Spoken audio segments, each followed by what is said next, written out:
Alexi, we've been talking about this for a while, and we need to get this out there. People say Brian Wilson is a genius. Everybody has a hipster friend who talks about Brian Wilson being a genius. But the hipster friend never gives any concrete reasons for why Brian. Wait, but it's because he uses reverb, right? That's the reason, right?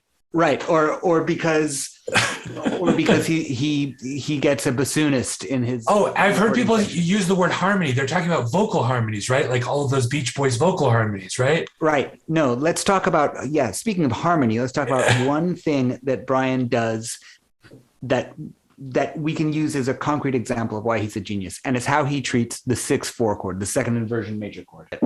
That chord right there. We know it's almost always treated like this. Brian doesn't do the almost always thing. Brian does something else. First of all, he'll start a song with it. I may not always love you, right? Or he'll, at a moment when everybody would go to there, Brian Wilson just throws one in a completely the wrong place, right? There's that second inversion major chord again. But that, by the way, is she belongs there, left with her liberty. He just treats it completely differently. What was another moment? Columnated ruins domino.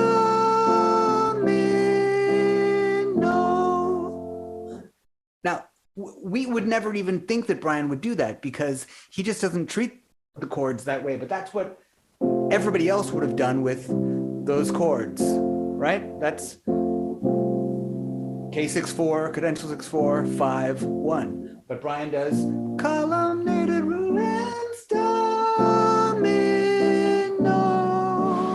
And then after that, he gets another one of those chords. Can't you sit down and brush the backdrop?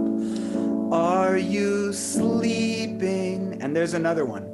And there, he doesn't sleeping, Brother John. He doesn't treat it in the normal way there either. He never treats the chords in that cadential 6/4 chord. He never treats it as a cadential 6/4 chord. It's just another thing for him.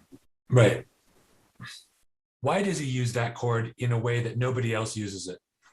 So I think it's because he loves the possibility that the chord represents. I think for him, the chord represents, like he knows, he grew up listening to lots of different kinds of music, and he knows that normally it would be treated like right?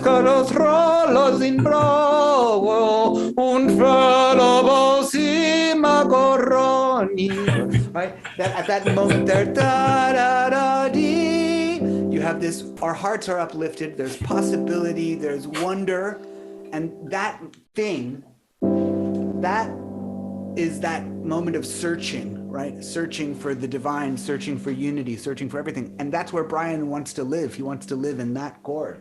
So he starts, I may not always love you. He starts right there and he finds it all the time, right? Yes. That's what it is. That's what it is.